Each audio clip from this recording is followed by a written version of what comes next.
Hello and welcome to another episode of the Amenorrhea Fertility Diaries. And welcome to my channel. This is where I discuss health, fitness, nutrition, fertility, the female's menstrual cycle, and more specifically, a condition called hypothalamic amenorrhea, which means that a normally menstruating woman loses her cycle suddenly due to reasons of stressing, overexercising, or undereating. I am basing these videos on my own experience with HA, which is the shortcut for hypothalamic amenorrhea. So I want to give you some tips and help as to how I managed to recover fully naturally without the use of any medication.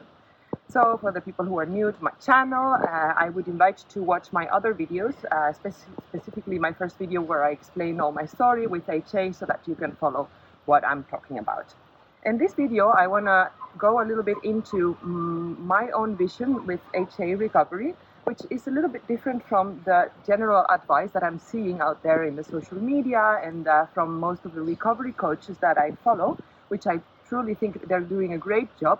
But I think most of the messages are made for females who lost their cycle being really underweight. So they're really focused on making them eat more, and they're not really going so much into the what to eat. They kind of recommend to eat even like fast food and things like that, which I think might be good for someone getting out of a very strong anorexia or something like that. It could be a good advice, but for me, for example, I was someone who lost my cycle on a very healthy BMI, a very healthy body weight. I never was too underweight.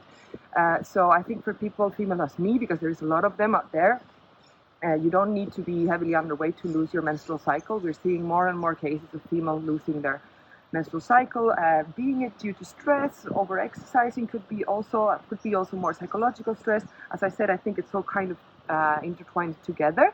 And also, of course, in this health and fitness-minded world, people who are a little bit perfectionists, want to look their best, always are trying to diet and all of that, can also lose their menstrual cycle even if they're not heavily underweight. So I want to distinguish my vision from the media out there. I want to go a little bit into macros and how I used to balance my own plate, let's say, and what I think is important and how you should ideally eat so that you are fueled and nourished, because as I explained in my first videos, if you have hypothalamic amenorrhea, no matter what the situation is, it means that your body has not got enough energy to go through this very energy demanding process, which is ovulating, and which just asks for right fueling. So I want to go into macros, and then I want to speak a little bit about what I call toxins, so caffeine, also about alcohol, about added sugar, processed foods, and about medicines, and my vision on this. Actually, I will tell you what I did to recover my cycle. I did quit these for a while, and they did help me. And in the end, I want to talk a little bit about the right mindset when you have HA. Because I want to base this channel on totally transparency and totally honest comments, I have to tell you that after having my cycle for 3 beautiful months in a row, I thought I was recovered, and I, kind of almost unconsciously fell again into this mindset of, I can try to do some fasting because I always liked fasting. I still think it's a great tool for some people. It depends on what you're looking for and what your situation is. And I have been trying to eat a little bit more low carb as I used to before, which made me feel great and all that. And I have to be honest, I've lost my cycle again. So, I mean, I don't know if I can say I've lost it, but I definitely didn't get it last week when it was due to, and I'm not pregnant. So this means that my hormones are not very happy. So you can see what a fine line it is. And how your body, once it reacts to stress or any kind of underfueling, even if it's very subtle and very light, once it reacts getting amenorrhea, so shutting off your fertility function, then it will always go back, or it would be very easy to go back to this reaction. So yeah, it sucks a little bit. Some women can be super skinny and exercise all day and do diets and everything and still have their menstrual cycle and get pregnant with no effort at all, but other women just are a bit more sensitive and need to find their right formula to have their hormones and body happy and enough fueled. Okay, so let's dig in, and I want to distinguish what I find, or I defined as my vision with HA, versus or opposite to what I see out there in the media or to what people call the all-in approach. First, I want to throw a huge disclaimer out there. If you are suffering from like very heavy eating disorders, if you have huge anorexia, bulimia, even orthorexia, if you are like heavily underweight and you really like need to go all in this case, I would maybe recommend you to not keep watching these videos, because this video specifically, because I'm gonna just talk about the way that I used to eat for myself, my own body weight, and I'm gonna talk about what worked for me. And it's a message maybe more for women who have lost their cycle, but they're not like heavily underweight or having a huge eating disorder, which was never my case, because I believe in a more moderate approach. So the thing is, with losing my cycle again, I got a bit depressed. I felt very, very bad. I felt almost as a failure. I started to see with my perfectionist mentality, what was I doing wrong? And I started to feel just bad, like why me and why can't I eat the way that I think is healthy, and what should I do and all that. So I started to look again into all these advice that I see out there, which I said it could be great for some people, but for women as me that is not heavily underweight, that likes to be healthy, that doesn't want to eat all these processed foods and it's a bit scary to increase your calories in such a huge way.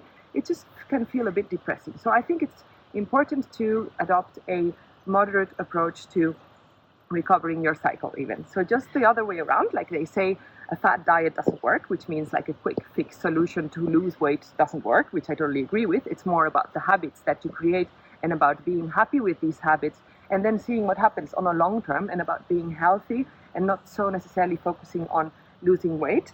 Just like this, I want to adapt this philosophy also to HA recovery. I think you shouldn't go like all in and start eating pizza and ice cream all day like some of these recovery coaches are advising out there, because for the kind of person that will have HA, it's the kind of woman, as I said, a little bit perfectionist, that wants to eat healthy, that takes very good care of her health, that maybe over-exercised a little bit. If you give her this kind of advice, if you tell her you have to eat 3,000 calories and eat pizza and ice cream and all that, she will just freak out like it happened to me. So I believe in a more moderate approach.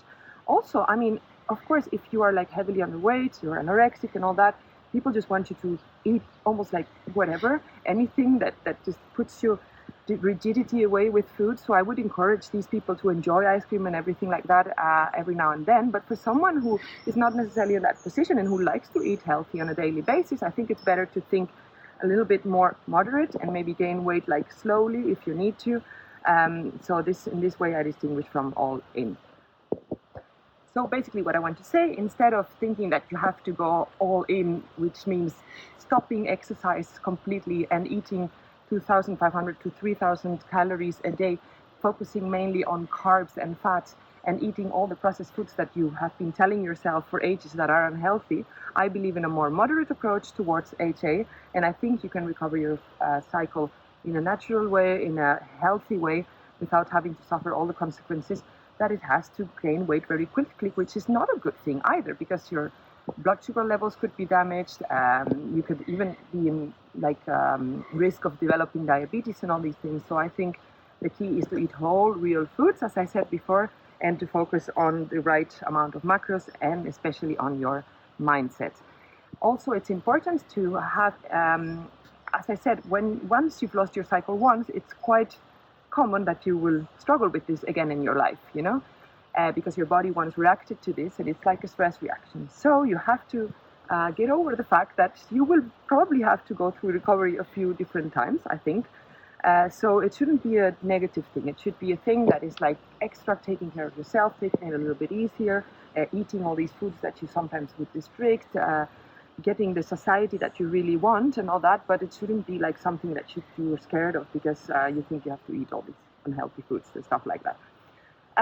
And another disclaimer, as I said, I'm not a doctor, but I'm just telling you what was my experience with HA, and I think this is nice for some people maybe to listen to. I hope some people can benefit from it.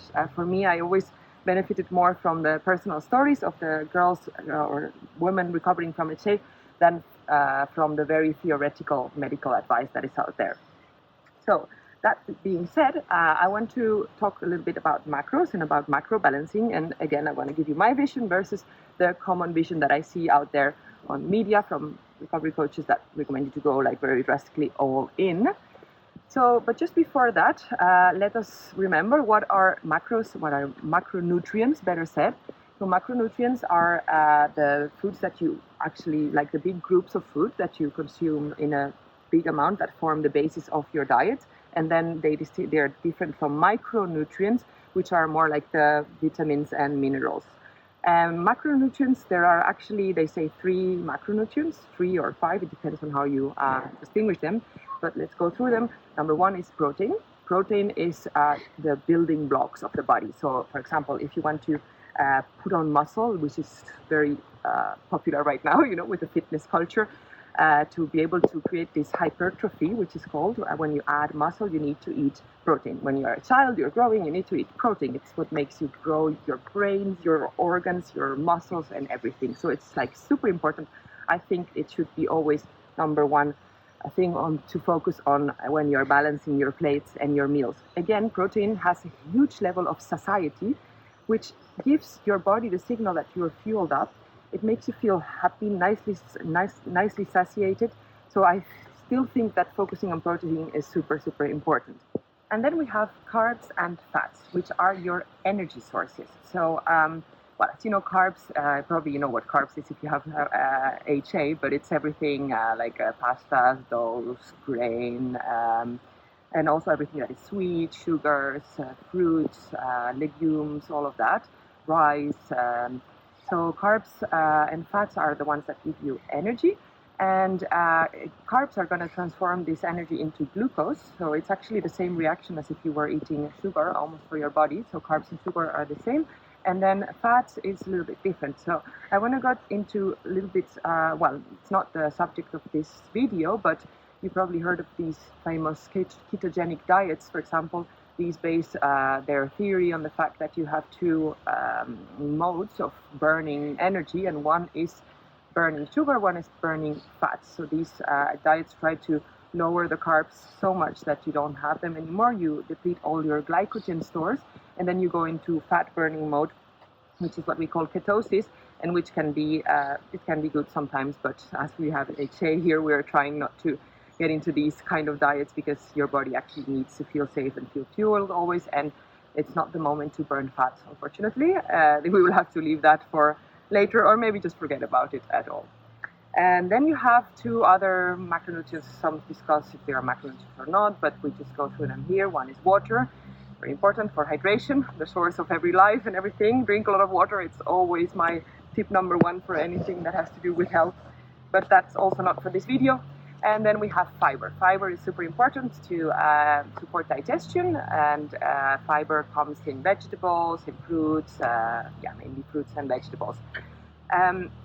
So when the history of health and fitness started, and the history of dieting, people started to, well, especially in the 70s, 80s, 90s, fats were seen as something to be scared of. They thought that eating fat would make you fat.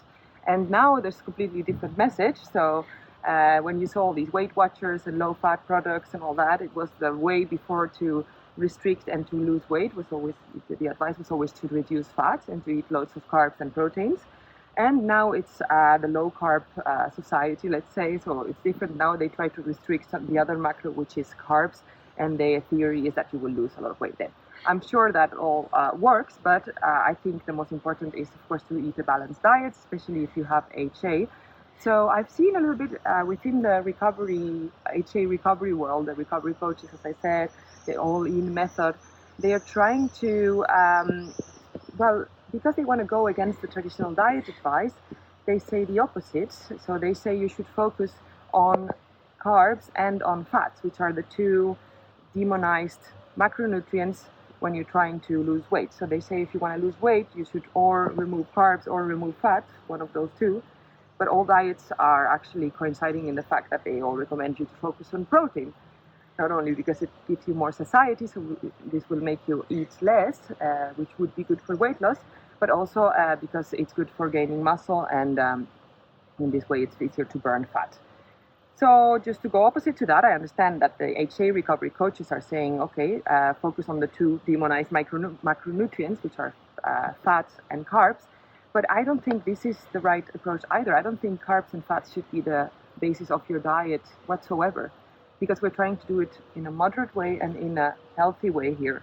So I still, when I recovered from HA, as I said, I took a break. I was forced to take a break from exercising. I had a little injury.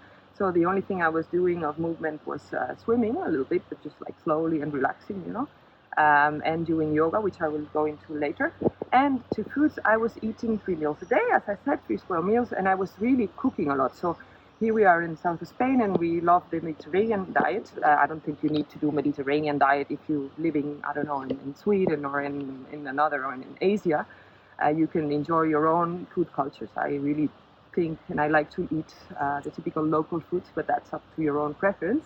But the nice thing about the Mediterranean food is that you have a lot of these healthy whole foods that and a lot of healthy fats and healthy proteins that you can work on. So I was eating basically 3 square meals a day, but real food, like cooked food. Like we were eating a lot of lamb, for example, lamb chops. We were eating a lot of Greek yogurt, a lot of vegetables still, a lot of olives, a lot of olive oil, salads, but not like a green salad, not a weight loss salad, but a salad with a lot of protein and stuff in it. Fish, a lot of fatty fish here, as I said. So it was still a relatively low carb approach, I guess, but I wasn't restricting carbs like I used to before. So I would include, for example, nice sourdough bread in the mornings. I would eat a little bit of bread, I would eat a little bit of potatoes here and there, but it wasn't extreme either. It was still very healthy, full foods. Fruits, I would eat a lot of fruits, which is things that I used to restrict because I was into this keto diet mode, which prohibits most fruits. So I was enjoying what I call nature's carbs. And I think everybody with HA who is trying to recover, unless you have like severe anorexia and you have a lot of weight to gain, then, as I said, maybe this video is not for you. But to other females that lost their cycle, but they're like kind of in a healthy way, I would encourage you just to eat all of these natural foods until you are fully satiated, but you don't need to necessarily go to processed foods, ice cream and pizza, as a lot of coaches recommend out there. So another thing that I hear a lot out there in the recovery advice, so HA recovery advice, is other than that you should include sugars, I mean like processed sugars and added sugars, because they say it would help you to create progesterone, which I totally disagree with. I think your sugars can come all from fruit and from whole, natural, unprocessed foods. For me, it worked, so I don't see why it wouldn't work for you. Another thing is I see this like fiber phobia almost, so they say, while actually fiber is always being recommended as something necessary and super healthy, and next to proteins, I always base like leafy greens and a lot of vegetables on my diet, because it's like super healthy. It has all the vitamins that you need, and it improves digestion and everything. In the HA recovery world, I see often that they recommend not to take too much fiber, because they think that then you will feel full before eating your protein and your fats and your carbs. And because they also say that fiber might take like your progesterone or something like this. I've heard it could be true, but it sounds a little bit like, well, I don't know, strange advice to me, to be honest. I think fiber is super important, super healthy, and you should still eat a lot of vegetables and fruit, basically.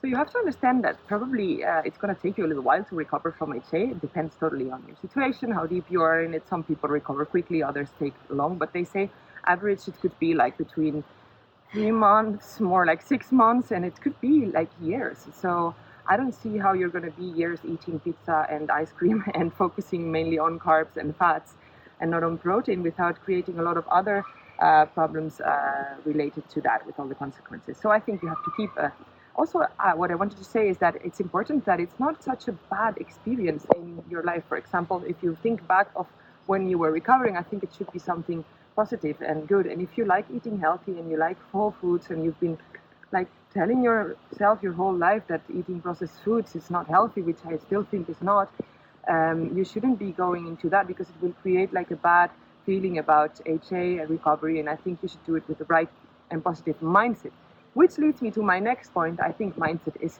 so important. So to me, what really helped me change my general mindset, about life, I think this was also influencing a lot in my recovery. So I got into yoga, for example, and I used to say, like, I used to be the one that only wanted to do CrossFit and running and very heavy exercise. because I was always focused on burning calories. So I had to reset this kind of idea. And as I had an injury, I was doing more gentle things for my body, like a little bit of swimming, relaxed, and yoga. And in this yoga group, I met some super amazing women who were doing these like cacao ceremonies, and which I joined also. And I got into this like massage group. So I was getting these beautiful restorative massages as well. I was trying out the more calm ways of yoga, like yin yoga, while in the past I would only want to do like power yoga or vinyasa yoga, which is like the more calorie burning one. And to me, it was a big block that I had to break, and to let myself be open to new things.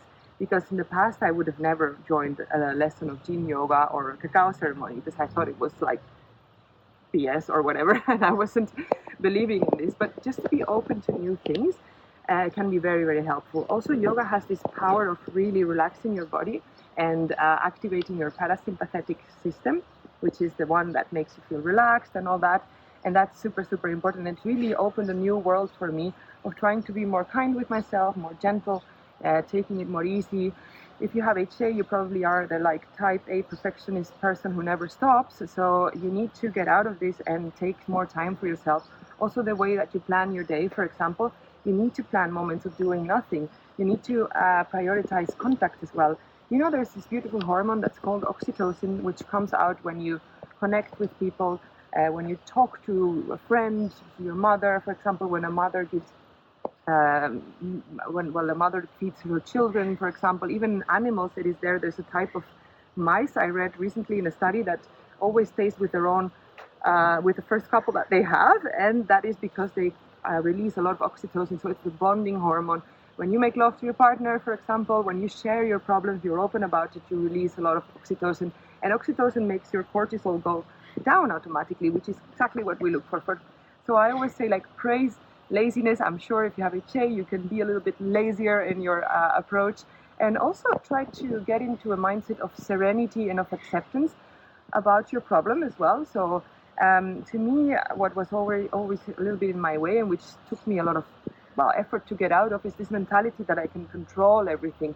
But you have to let go of that, because you can't control everything. Life is what it is. And I think sometimes the things that you struggle with most is because life is trying to teach you another lesson. So in yoga, they say the position that you least want to do is the one that you need the most. So probably, maybe life is trying to tell you that you need to let go more, you need to be more accepting, and you just need to approach life in a different way and be happy, because being happy will release serotonin, will release all these good hormones, will release, as I said, oxytocin as well. And this is the state that you want to create for your body, so that it feels safe and that it sends the signals to your ovaries, which are perfectly capable of ovulating, but they just are not feeling safe to do it, or are a little bit under fuel to do it. And I want to end up with a little note, because I always want to talk about this, but then I kind of forget. So it's about caffeine, about alcohol, and about medications and other types of toxins. So a lot of people have asked me if I did reduce them, because as you know, caffeine is a trigger for cortisol as well. So I'm a coffee lover. I love coffee. I have nothing against it. I think it can be part of a very healthy lifestyle if you consume it in moderation, of course. And of course, if you shouldn't consume it like, 6-7 hours before sleeping, because it will disrupt your sleep. But a coffee in the morning, why not? I love it. But it's true that when I was trying to recover, I did stop with it, also to just investigate how life could be without drinking coffee. I had to really go through withdrawal syndromes, because I had huge headaches for like 1 week, honestly very bad. So I think it's good to just make changes in your life and experiment. I always encourage this experiment mentality. You have to be your own Sherlock Holmes in HA and discover how your body works, which, in the end, everybody is a whole world. So yes, I quit coffee, and I think it did help me, because unconsciously, I think it was giving me a little bit of anxiety. I don't think I need that extra boost of caffeine, as I am already a quite, active person. Maybe you can see from all the movements of my hands. And now I've introduced it again, but just like 1 in the morning, which is good, because I was actually drinking more than that. But I'm going to stop again, because I plan to regain my cycle again. And alcohol. Alcohol, I think also, if you do it with respect and with love and in a more culinary way, And with moderation, of course, I think it can be perfect, it can be a way of letting go a little bit. Here we have a huge wine culture, and I love to sometimes have a glass of wine, and it can help me connect with my mom, with my partner after a long week or something. I do have some rules around it so that it's not more than once or twice a week, which I think is kind of the maximum that you should drink. But when I was trying to recover from HA, I did quit alcohol completely because it is a hormonal disruptor in the end. And it's also disturbing a little bit your sleep, even if you don't notice. You think you sleep better when you drink, but you actually don't, because sleeping is also demanding your energy to sleep and to get into the real REM sleep. So it's better if you don't drink, and you will feel more rested. And what your body mainly needs, in my case, what my body mainly needed was rest. So as I said, sleep was my priority number one, and anything that could disrupt it, I would remove. So I think it's not a bad idea to quit alcohol as well if you feel that you need to rest. Also, when you're drinking, you're detoxing. From the moment on you drink, your liver's main function is going to be to remove that alcohol from your body. So it will a little bit forget about other less important functions. So I think it's important to be in this kind of very clean mindset. I mean, about toxins. Also, I don't take any kind of medications or pharmacy drugs or anything like that. But of course, if you do, I would really recommend you to see if you can remove them or not, depending on what medications you have. Of course, you have to consult this with your doctor. But just think that this is a moment where you should think like try to be as natural and as healthy as possible without anything. So I hope this video was useful for you. I hope I didn't offend anyone with my vision on HA. As I said, it's very personal. So I think people out there are doing a great job with their advice. But I think, yeah, it's just always difficult to give a mass message because you're trying to reach everybody. But of course, everybody is different. So that's why I think I want to always base my message on my experience with HA and how I recovered. So thank you very much. Subscribe to my channel. Give me a like if you like this video. Give me some comments. I'm very curious to hear them always. And until next time, my friends, be healthy and be happy.